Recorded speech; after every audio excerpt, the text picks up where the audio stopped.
The attendant, visibly uncomfortable, double-checked the seating chart, but there was no mistake. Mrs. Thompson's seat was right next to Jordan, yet she wasn't ready to accept that. "Then move him to coach," she demanded. "I'm sure he'll be more comfortable there." A tense silence fell over the cabin. Passengers turned to see what the commotion was about, their eyes darting between Mrs. Thompson and Jordan. Meanwhile, Jordan remained composed.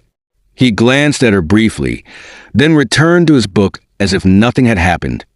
The flight attendant explained politely that the flight was fully booked and that no changes could be made. But Mrs. Thompson wasn't satisfied. She crossed her arms, planting herself in the aisle and refusing to sit down. The delay grew longer, and the murmurs of frustration from other passengers grew louder. Eventually, the pilot was called to intervene. When the pilot arrived, his calm and authoritative presence filled the cabin. He looked at Mrs. Thompson, then at Jordan, and listened carefully to the situation. Then, with a steady voice, he addressed the disruptive passenger.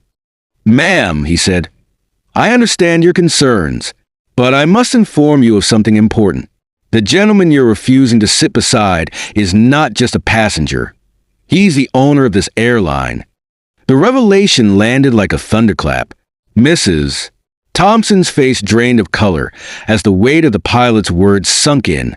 The other passengers exchanged shocked glances, and the atmosphere in the cabin shifted entirely. But Mrs.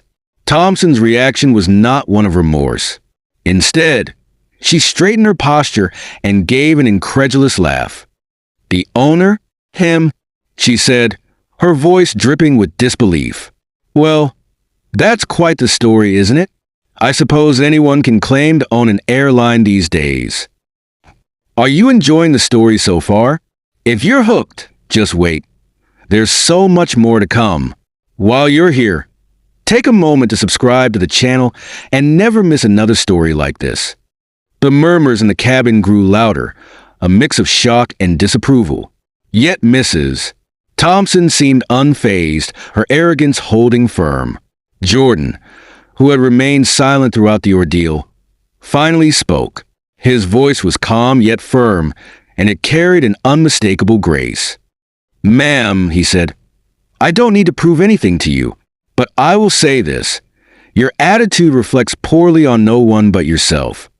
He then returned to his book, dismissing her entirely. The passengers nearby nodded in quiet agreement, their respect for Jordan growing as Mrs.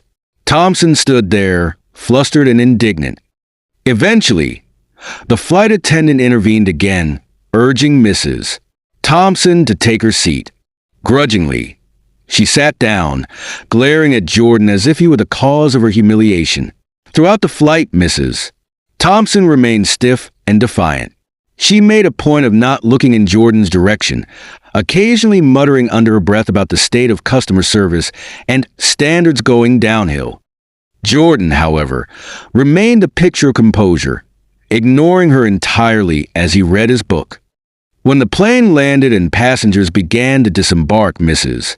Thompson lingered, not to apologize or reflect, but to shoot one final glare in Jordan's direction as he exited the plane.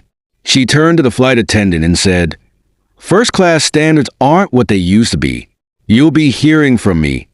The attendant gave a tight smile, clearly unimpressed, and said, "Of course, ma'am. Have a good day." And with that, Mrs. Thompson strutted off, still convinced of her own self-importance. Sometimes, life offers us a chance to learn and grow, but not everyone is willing to take it. Mrs. Thompson left that flight exactly as she had boarded it, arrogant, entitled, and blind to the lesson staring her in the face. As for Jordan, he didn't need her acknowledgement or her apology. Let me pause for a moment and ask, what would you do if you were in this situation? Share your answer in the comments. And if you love stories that make you think, don't forget to subscribe for more thought-provoking tales. He walked away with his head held high, knowing that grace and dignity would always triumph over ignorance. In the end, the one truly diminished by the encounter was Mrs. Thompson herself, A cautionary tale for anyone who lets prejudice rule their heart. A few days after the uncomfortable flight, Mrs. Thompson met her friend Carla for lunch at a trendy cafe. The air was thick with the scent of fresh coffee, and the gentle murmur of conversation surrounded them. Mrs. Thompson was eager to share her side of the story, still filled with frustration over what had happened on the plane. As soon as they sat down, Mrs. Thompson began, her voice tinged with indignation. She spoke with an air of superiority, recounting the events as though they had been a personal victory. "Carla, you won't believe what happened to me on that flight. I get on the plane, ready to enjoy my first-class seat, when this man walks in, this black man, and I'm thinking, what is he doing in first class? He looks so out of place. I couldn't believe it." Carla listened silently, her eyes narrowing slightly, but she kept her thoughts to herself for the moment. Mrs. Thompson was on a roll, and the words spilled out without a pause. "And you know what I did? I refused to sit next to him. I mean, who does he think he is? I flagged down the flight attendant, and I demanded to be moved. I paid for first class, and I wasn't about to sit next to someone like that. But you won't believe it. The flight attendant told me I couldn't be moved. She said the flight was full." Carla's fingers gently tapped her cup, a sign that she was deep in thought. But she didn't interrupt. Mrs. Thompson, oblivious to her friend's growing discomfort, continued to recount the story. "So, I made a scene. I wasn't about to sit next to someone who didn't belong. That's when the pilot came over. Can you imagine? He tells me that this man, this black man, was actually the owner of the airline. As if that made a difference. I didn't care who he was. He didn't deserve to be in first class just because he owned the airline." Carla remained quiet, her expression softening, but the disapproval in her eyes was unmistakable. Mrs. Thompson had finished her tale, but the silence between them hung heavy in the air. Finally, Carla spoke, her voice calm yet firm. "Margaret, I need you to listen to me. What you did was wrong. You treated that man like he was beneath you just because of the color of his skin, and that's something you need to recognize. It doesn't matter who he was or how much money he had. You treated him with disrespect."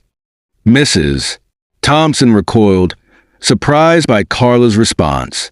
She had expected sympathy, but instead, her friend's words hit her like a splash of cold water. She quickly deflected, not ready to confront the uncomfortable truth just yet. "But Carla, you don't understand. I wasn't being rude. I just didn't feel comfortable. I don't think anyone would have blamed me. He didn't look like someone who belonged in first class. I was just being cautious." Carla's gaze didn't waver. She leaned in slightly, her tone no longer soft, but full of resolve. "Margaret, your discomfort wasn't based on any facts. It was based on assumptions. You judged him without even knowing him. And that's not just unfair, it's harmful. You've been friends with me for years, and you've never shown this kind of behavior. But this attitude you've got, it's a problem. You have to face it." Mrs. Thompson's face flushed slightly, and she shifted in her seat, her defiance warring with the growing realization that Carla was right. Still, she wasn't ready to admit it fully. "So, what? You think I'm some kind of racist?" Carla didn't flinch. She was calm, yet her words carried weight. "Racism isn't just about being overtly hateful. It's about the little things, the assumptions, the judgments. It's about the way we see people based on their skin color or their background. You didn't just refuse to sit next to him, Margaret. You refused him respect, simply because he wasn't what you thought he should be. You need to look at why that happened and what it says about you." Mrs. Thompson sat back, her mind swirling. The weight of Carla's words settled heavily in her chest, and for the first time, she couldn't simply brush it off. Her friend's calm, measured tone had pierced through the walls of her own justifications. "I didn't mean to be that way. It's just that it felt so wrong. I wasn't expecting that, and I didn't know how to react."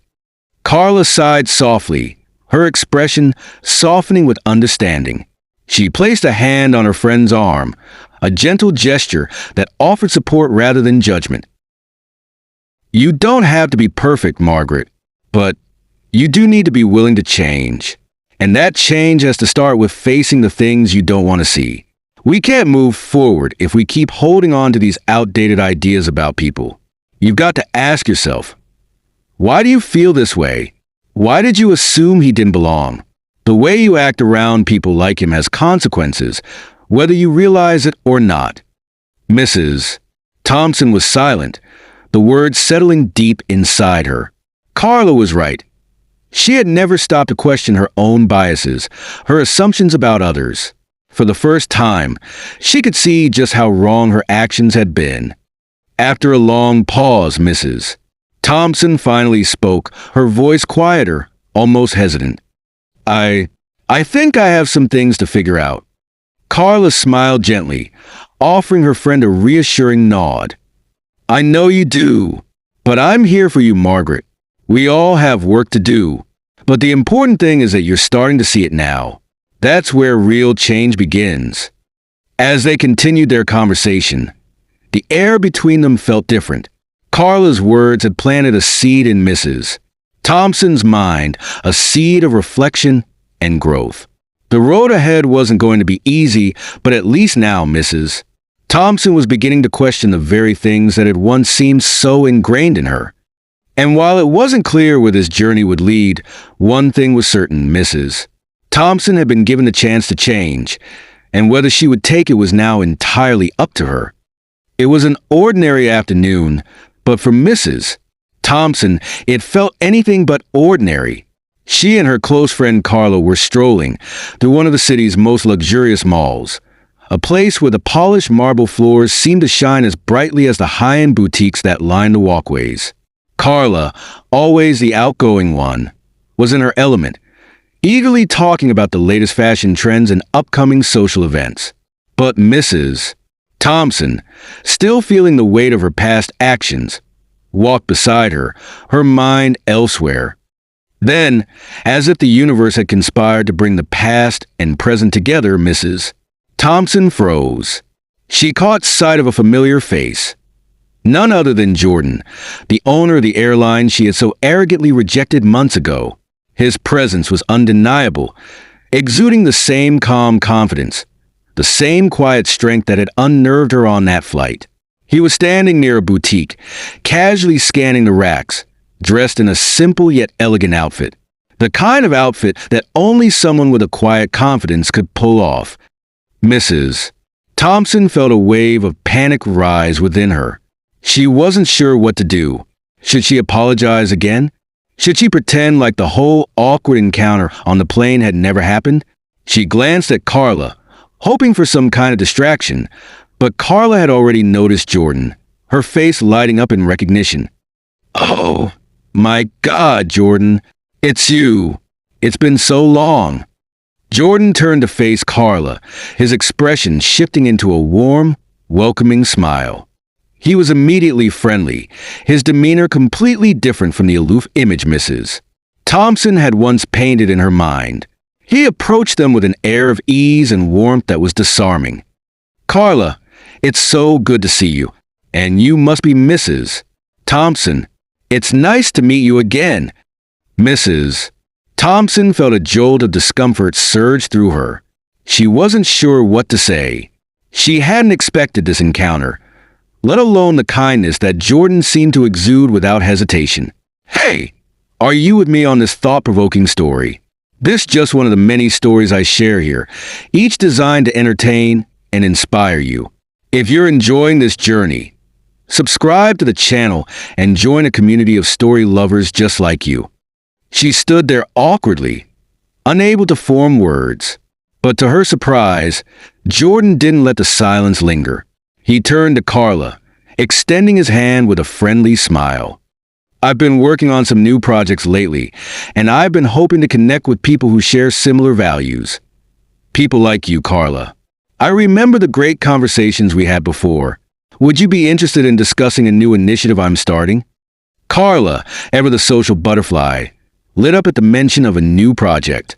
She had always been passionate about giving back to the community, helping those in need, and changing the world for the better. She eagerly accepted the offer to meet and discuss the project further. Mrs. Thompson, meanwhile, stood in the background, feeling a little like an outsider. She was still haunted by the memory of her earlier actions on the plane. It wasn't just a shame of being rude. It was a realization that she had been quick to judge someone based on superficial things: his skin color, his status, the way he carried himself. She hadn't even given him the chance to show who he truly was. As the conversation unfolded, Mrs. Thompson couldn't help but notice how easily Carla and Jordan connected. They talked about visions of hope, about projects aimed at uplifting underprivileged communities, about creating a world where opportunities weren't limited by race, background, or wealth. It was a conversation Mrs. Thompson had never truly thought about before. Carla, with her infectious enthusiasm, spoke of empowerment, education, and sustainable change. And Jordan, with his quiet wisdom, shared his vision of making a difference, not just as an airline owner, but as someone who wanted to leave a lasting impact on the world. Over time, Carla and Jordan began to work together more closely. Carla became involved in one of Jordan's foundation projects, helping to design a program for providing education and resources to underserved communities. She poured her heart into it, and in the process, she became more than just a collaborator. She became someone who deeply understood Jordan's values, his dreams, and the heart behind his work. Through their long hours of work, shared vision, and mutual respect, something beautiful began to bloom between them. They spent countless evenings together, planning their next steps for the foundation, discussing everything from the smallest details to the biggest dreams. And in the midst of it all, their bond deepened. They found a rare connection that transcended mere friendship. One evening, as they sat in a cozy cafe discussing the progress of their project, Jordan turned to Carla with a soft smile. His eyes, filled with sincerity, looked into hers as if seeing her for the first time. "Carla, I've been thinking about how much we've accomplished together and how much more we can do. You've become not just a partner in this mission, but someone I truly care about. I don't want to just work beside you. I want to build a life with you." Carla's heart fluttered in her chest. She had felt it too, the connection that went beyond the work they were doing. She had fallen in love with Jordan, not just because of his success or his status, but because of his heart, his integrity, and his dedication to making the world a better place. And so, in a beautiful, intimate moment, Jordan asked Carla to marry him. She said yes, of course, and the two of them began to plan a future together. One where love, work, and a shared vision would continue to guide them. Meanwhile, Mrs. Thompson watched it all unfold from the sidelines. She couldn't help but feel a deep sense of introspection. She had witnessed firsthand how much her friend had grown, not just as a person, but as someone who had found true purpose in her life. Carla's connection with Jordan wasn't just a partnership. It was a union of souls, bound together by a desire to do good in the world. And as the months passed, Mrs. Thompson's own transformation began, though in a quieter way. She started to take a hard look at her past actions, at the judgments she had made. She realized that her initial actions on the plane had been driven by ignorance, by her inability to see beyond her preconceived notions. But watching Carla and Jordan, she saw what true partnership, respect, and understanding looked like. She saw the power of giving people a chance to show who they really were, and how much that could change everything.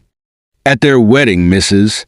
Thompson attended, not just as a guest, but as someone who had learned to appreciate the beauty of love, acceptance, and personal growth. She had come a long way since the days of judgment and prejudice, and although her journey wasn't without its challenges, she knew she was on a path toward becoming a better person. Carla and Jordan's wedding was a celebration of not just their love for each other, but of the growth that had occurred within each of them. It was a testament to the idea that true love, like true change, doesn't happen overnight. It's a process of learning, understanding, and opening oneself up to the beauty of the world. And for Mrs. Thompson, the greatest lesson of all came as she looked at her friend, who had once been the woman who was unsure, the woman who had faced her own biases and now was someone who had helped change the world. It was a lesson she would carry with her forever. True transformation comes from within, but sometimes it takes encountering the right people at the right time to spark that change. As Carla and Jordan danced into their new life together, Mrs. Thompson knew one thing for certain. She had learned a lesson that would stay with her for the rest of her life. And the journey of growth, though long and challenging, had been worth every step. As the months passed since that fateful encounter on the plane, the lives of the people involved continued to evolve. Mrs. Thompson, once a woman of privilege whose actions had been clouded by prejudice, was now on a path toward redemption. But this journey, though humbling, was not an easy one. The shame she felt from that day lingered, tugging at her every time she looked at herself in the mirror. She had to make things right, not just for Jordan, but for herself.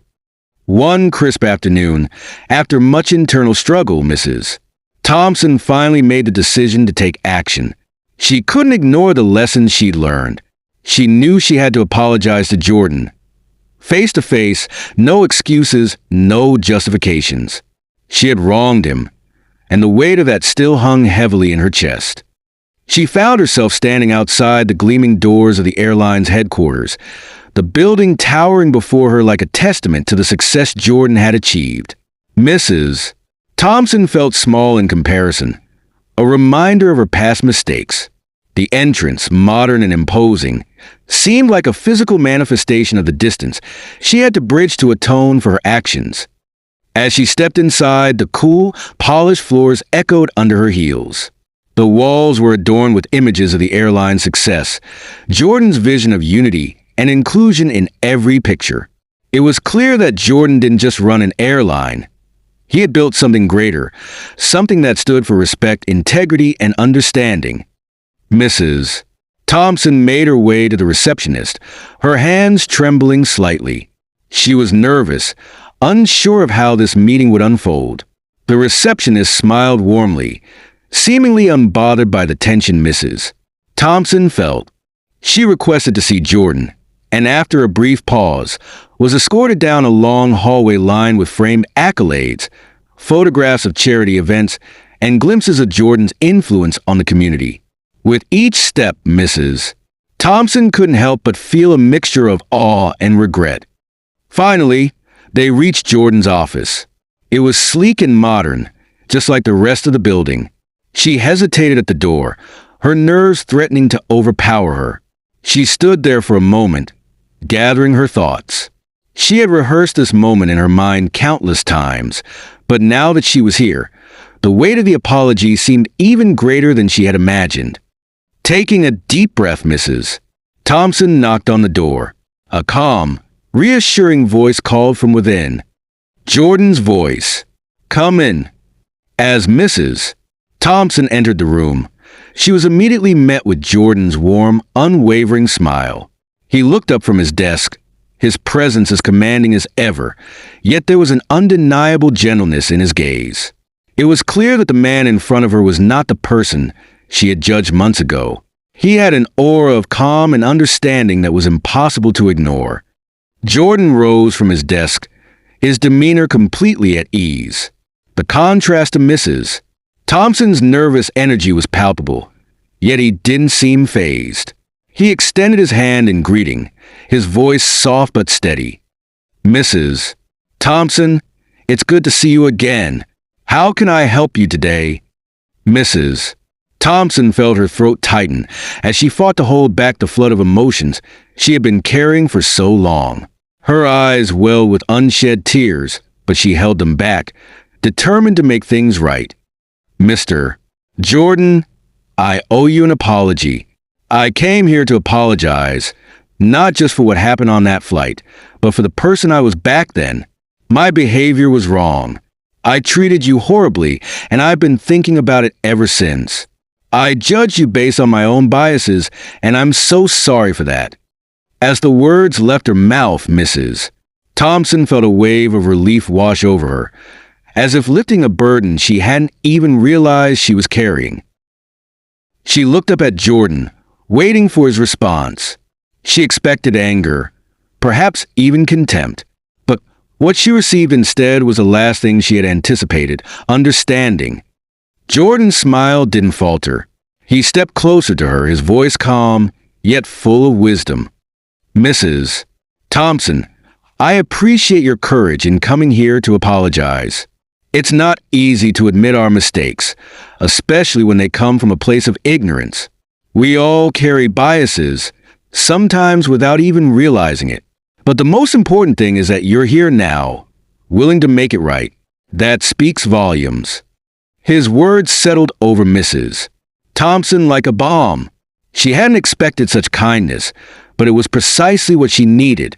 She had braced herself for rejection, but instead, she found compassion. Jordan wasn't just offering her forgiveness. He was teaching her something much more profound: the power of understanding. Mrs. Thompson nodded, grateful for his generosity.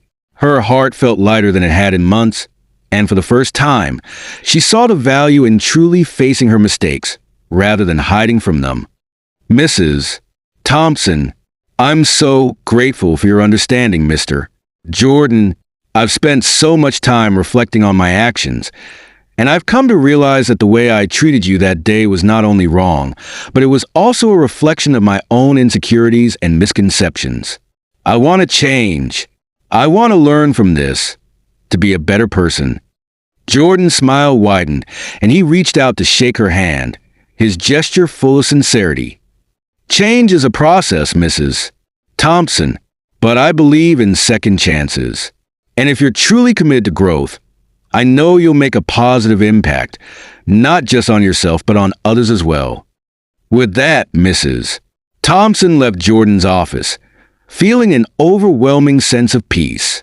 She had made her amends, and though the journey of redemption was far from over, she had taken the first important step. A few days later, she met Carla for coffee. Carla had been anxiously awaiting news of the meeting, eager to hear how it went. As Mrs. Thompson recounted the conversation with Jordan, Carla listened intently, nodding with approval. "I'm so proud of you, Mrs. Thompson. It's not easy to face our mistakes, but you did it. You've shown so much courage, and I can see that you're ready to make a real change." Mrs. Thompson smiled, feeling an immense sense of gratitude toward Carla. She had been the one to guide her toward this journey, the one who had been patient with her, and the one who had helped her see the value in embracing kindness and compassion. As the weeks went on, Mrs. Thompson found herself more involved in the work of Jordan and Carla's foundation. She volunteered her time, using her resources to support causes that align with her new values. Slowly but surely, she shed the layers of arrogance and prejudice that had once defined her, replacing them with a genuine desire to help others. Quick pause. This is just one of the many unforgettable tales I have for you. If you're enjoying this journey, subscribe now so you'll always be here for the next one. One evening, as the sun set over the city, Mrs. Thompson found herself standing outside the Foundation's headquarters, looking out over the skyline. She realized that the path she was on wasn't just about repairing broken relationships. It was about becoming a better version of herself, a version that embraced love, empathy, and understanding. Mrs. Thompson's transformation was a slow, steady process, but it was one that changed her forever. She learned that redemption isn't about perfection. It's about growth, self-awareness, and the courage to face the consequences of one's actions. And as she continued on her journey, she carried with her the lessons of that fateful flight, the lessons that would guide her for the rest of her life. Sometimes, it's not the mistakes we make that define us, but the way we choose to learn from them. And in the end, it's the choices we make moving forward that shape who we truly are.